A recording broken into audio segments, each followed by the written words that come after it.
Hey, what's up, guys? This is Marseille, aka the Property Pastor, coming at you with another great video.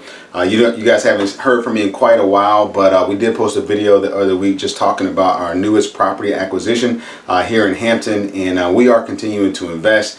But like I said in my last video, I wanted to take some time just to focus on home, focus on my family, my kids, my job, ministry, and whatnot. So those are the important things. But I want to talk to you today a little bit about what my strategy is right now during COVID-19, and how am I continuing to invest, things that I've changed up in my business, and really I just want to kind of dig into that today. So I'm going to just go over what my strategy is, and basically that strategy is an acronym, and some of y'all who are Wu-Tang fans who came up in the 90s might understand or be familiar with the topic of C.R.E.A.M, right? Wu-Tang called it cash rules everything around me, but I'm not going to talk from that subject.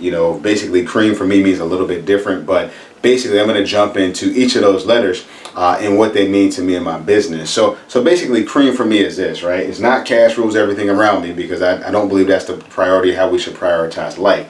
But for me, right, C.R.E.A.M is basically this, right? So under the C, we have being creative. Right, and that's going to be in financing, that's going to be in deals, that's going to be in everything, right?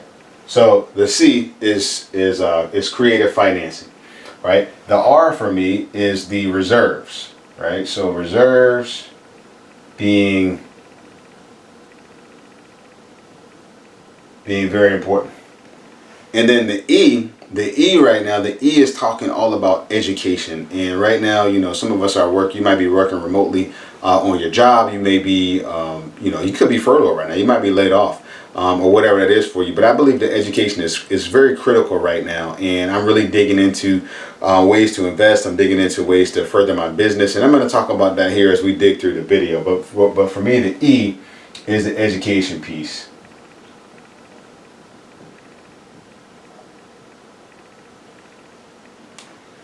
And then the A is all about advertising or marketing. So the A is all about advertising and marketing.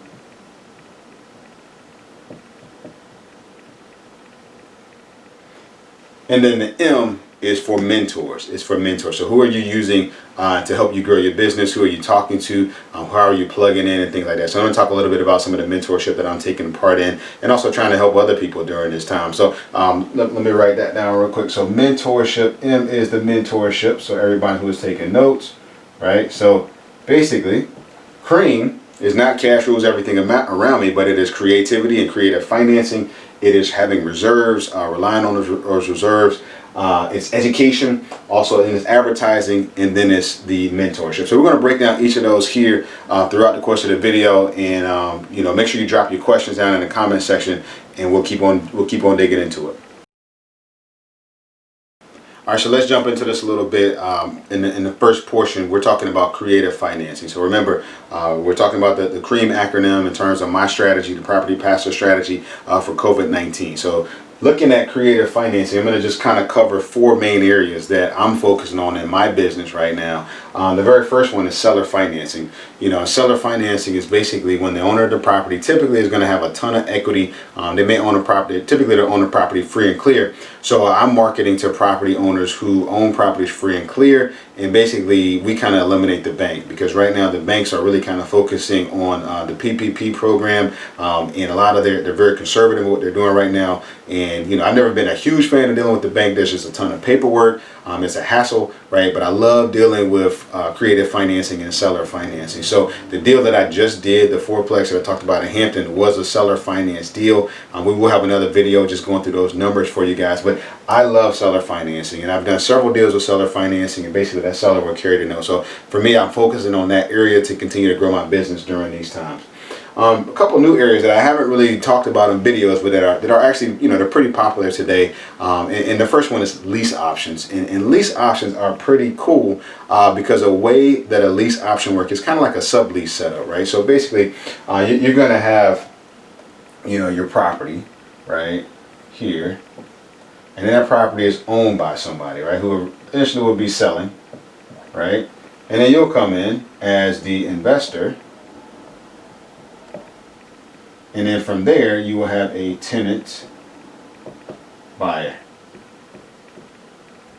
Right? So this seller would essentially give me as an investor the option to purchase that house. And you know, as I dig into this more, and I've actually got two lease option deals in the works right now, and as those progress, I'll do different videos on them. But the way a lease option works is basically that seller will work with the investor will pay money to have, sometimes they don't even pay any money. Basically, they're taking over the option to purchase that property at a later date. Typically, it's going to be 5 years or so.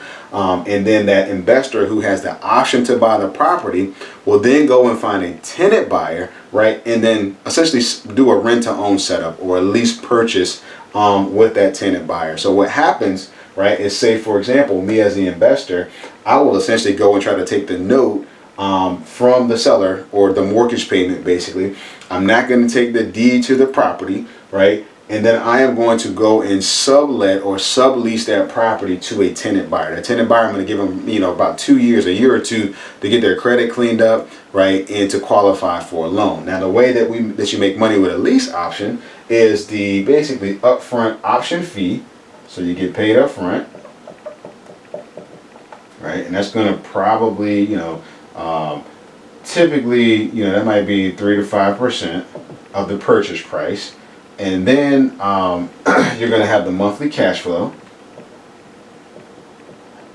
And then you're going to have the sale, right?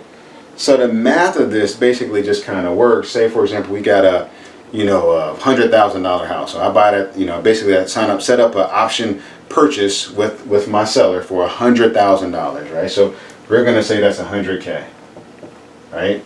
And then let's say on that 100K, you know, for example, we have a mortgage payment. I don't know, we just make the math easy. We'll just say $700 a month, right? So essentially what we're doing is we're going in, we're taking over those payments, right? And then we are passing on those costs to our tenant buyer. Now our tenant buyer is going to come in and they're going to give us an option fee, you know, 3 to 5% or whatever of that $100,000. You know, sometimes we get up to 8 to 10%, just depending on, that's the beauty of creative financing. We can go in there, you know, and get that option fee. So we're going to get a paycheck right there, payday right off the way, right off the back, and then we're going to get cash flow from that transaction. So that cash flow, if I'm over here, right, let's say for example I sell that for 125K, right, and then I'm charging market rent or $1,100 a month, right? So the cool part about that, right, is that I'm taking over that property without a 20% down payment, taking over that property. Sometimes I might be able to get into that property just paying this $700 a month. So if I pay just that $700 a month, and then I collect, you know, another $5,000 or more from my tenant buyer, that's money I get up front. Now I go and I rent that property to my tenant buyer for $1,100 a month. Guess what? My difference, or my spread, is now $400. So I've made money up front. I've also got cash flow, but then the sweetener to the pot is on the back end, where I am now going to get the difference between 100 to 125K, right? So that 25,000, right? Once I sell that property on the back end to my tenant buyer for 125K, that 25K comes back to me in 2 years, right? So lease options are pretty cool. You know, they're a nice tool that I'm starting to look into, and typically they're more on the single family aspects. But I am looking at also a lease purchase for a duplex as well. So we'll do more videos on that kind of stuff. But this is something that I'm definitely adding to the toolbox. So lease options, you'll hear more from me from that. The other area is subject twos, and subject twos are a little bit different from lease options. And you know, there's a lot of experts that talk about these, so I'm not going to pretend to be a guru on these, right? You got guys like Chris Haskins here in my city who's very good at them. You got Bill Bronchick, he's phenomenal with Legal Wiz. You got Joe McCall, who does really good at lease options, and these guys are, you know, so there's a lot of different information out there. I'm just giving you kind of what my strategy is. So subject twos basically goes in where you take the property subject to the existing mortgage. So this is going to be an example where a person, you know, maybe they're falling behind on payments, they may have tax issues, credit might be kind of messed up. They just need help, and they want to get rid of this house. They don't want to, you know, file for bankruptcy. They don't want to lose the house. So they will basically sign over the deed, and then you would take over subject to that property. So I'll be looking at some of these as well. I'm doing more work at with lease options than I am with subject twos, but as time goes, you'll hear from me more and more on those. So these are interesting topics, but if you want to hear more, like I said, I don't claim to be an expert on them, but they are something that I'm adding to my strategy. And then the last thing is private money. Private money is critical. I believe that private money is a key aspect to my business and to any business if you want to continue to grow. You'll know as you do more and more deals that there are a limit to how many deals you can do under Fannie Mae and Freddie Mac type guidelines. A lot of lending institutions will only going to let you do between 4 and 10, between 4 and 10 loans before they won't loan to you anymore. So private money becomes very important. So folks have just gotten wiped out in the stock market. I know my 401k took a nice hit. So a lot of people's 401ks are taking hits in their IRAs and things like that. So folks who are looking for a solid, stable return, I typically work with them to invest their money for a guaranteed rate of return. That is the beauty of real estate, where you're going to get a pretty consistent rate of return if you invest right. So for me, private money is critical. So like I mentioned, folks with self-directed IRAs, if you're curious about how to set one of those up, or want to utilize one to invest in real estate, I do have another video that I'll put the link to that you can actually see and learn a little bit about more. But if you got questions or things like that, make sure you hit me up in the comment section. But I am utilizing private money as much as possible. I'm going back to people who have done seller financing with me before. They've got cash just kind of sitting there. The beauty about utilizing private money is that instead of a person getting that 1%, or really these days 0.25 or half a percent that they're going to get in a bank account, right? They can take that money and invest it tax-free into a real estate transaction. So that's really for me what I'm focused on. So that is the C in my C.R.E.A.M formula, right? So creative financing, being creative, creating deals, and just creating win-wins for people, for my investors, for my sellers, and things like that. So that's the first part.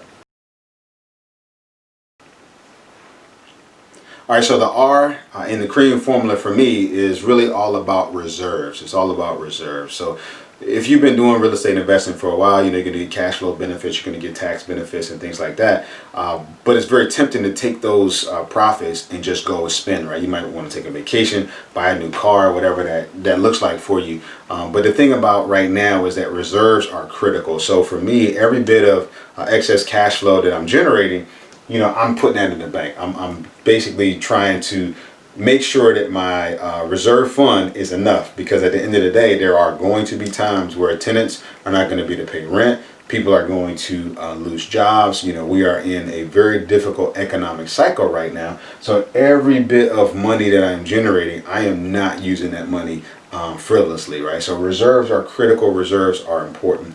I talked about getting a lease option, and basically for me, if once I get the lease option payment from my tenant buyer, we're not going to take that money and go spend it. We are taking that money in the event that either that property or some other property has a loss from a tenant perspective. Right now, evictions, right now they are not evicting people in my area. I literally have a couple of evictions that are they're already queued up. And the sheriff is like, I can't come out. So I actually have a situation where I have a tenant who's just squatting right now, and they realize what's going on. So unfortunately, that's the nature of the beast.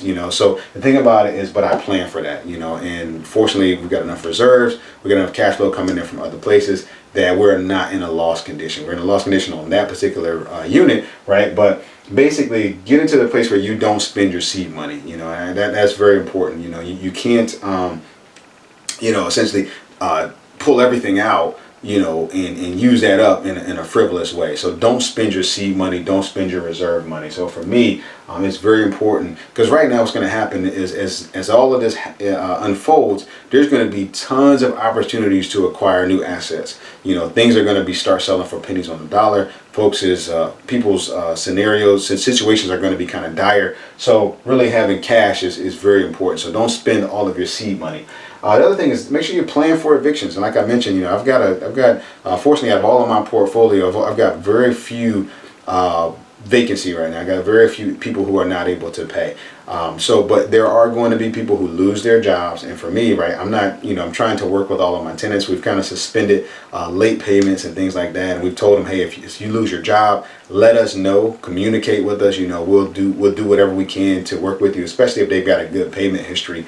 So basically plan for people not paying you. So if you're running an upside down property or something that is just barely cash flowing $50 to $100 a month, and you have no cash reserves, that money's got to come from somewhere. You can go and and try to get forbearance with your lender, because they don't want to foreclose on the house and whatnot. But basically, plan for evictions and payment and non-payment. And in the event that you do run into a scenario where you have a tenant that stops paying, reach out to your lender, right? Reach out to the person, to the institution who has your loan, and ask them, can you basically shift those payments to the back end. So right now we're in a position where I don't believe there's much of any foreclosing actually happening, but at the same time you just want to prepare for evictions and non-payment. I've heard all different types of stories where folks are like, yeah, we'll give you forbearance, but then it's all going to be due in 6 months or whatever that is. If you are negotiating for forbearance,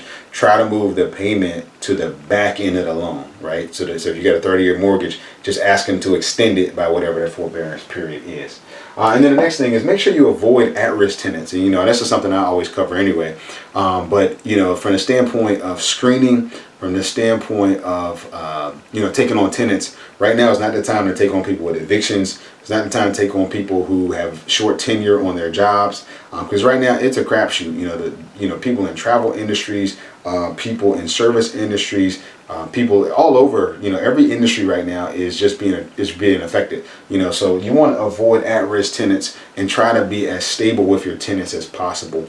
Me personally, I prefer tenants who are getting some kind of guaranteed income. If they're older or retired and they have a guaranteed check coming, I feel better about taking on that kind of tenant for a property. So those are just things that we need to keep, that you want to keep in mind. So the R is all about reserves. It's all about, don't spend your seed money. Plan for evictions and avoid at-risk tenants, and that's a universal principle. So that, for that being said, I think that's where your R is from the reserve side.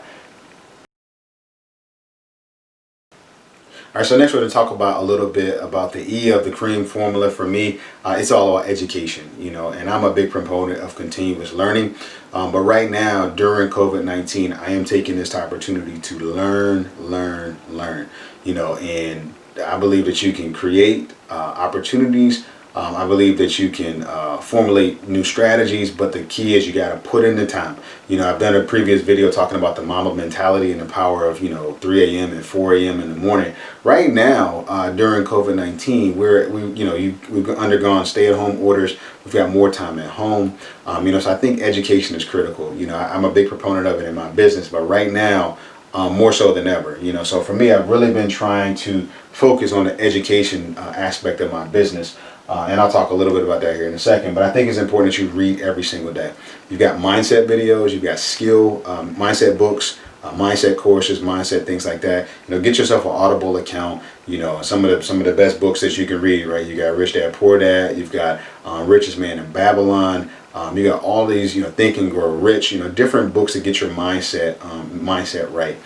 For me, I've been dealing a lot, because I'm doing more advertising and marketing off market, not using real estate, not using realtors rather.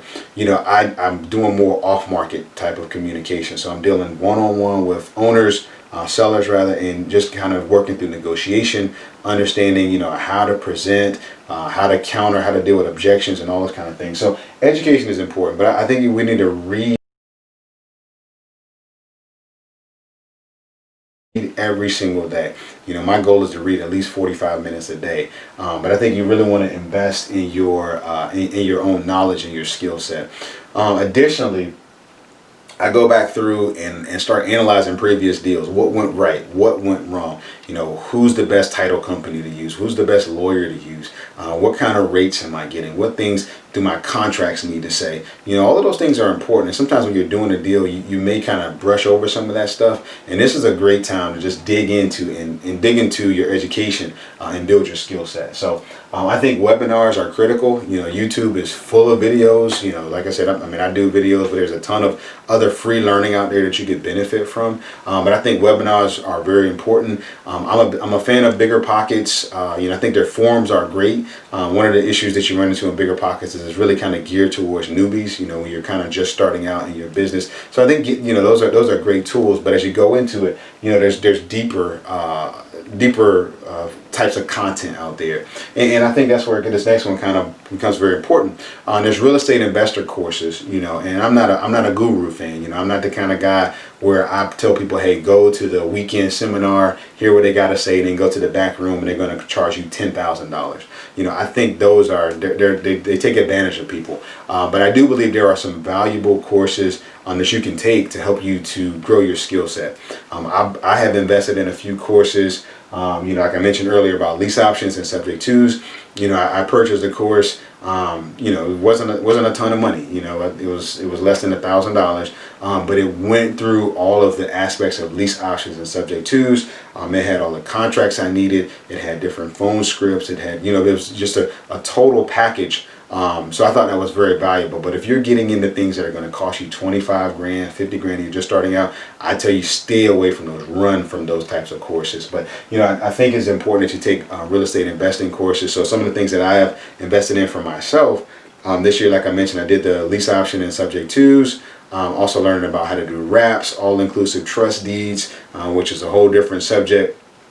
And also a creative financing course. So the folks at Real Estate Roundup down in Mississippi, they got a pretty cool Facebook group. A buddy of mine turning me on to them, and I'm taking a creative financing course to them. I was actually supposed to travel to New Orleans for a conference in March, and basically the conference got canceled because of COVID-19. So, but they are actually doing some online stuff and some different courses that are through Zoom and things like that. And they're still going to have the course later. So, but I think it's important that you invest in your learning base no matter what, right? So, as I look back, there are deals that I lost because I didn't have the right skills. I approached it with only. There's a saying that says if the only tool that you have is a hammer, everything looks like a nail. So I think in real estate investing, it is really all about knowledge. So I am taking this time to really invest in my education, and I encourage you to really do the same. So if you got downtime, it's not the best time to try to binge watch on Netflix and watch Ozark or Tiger King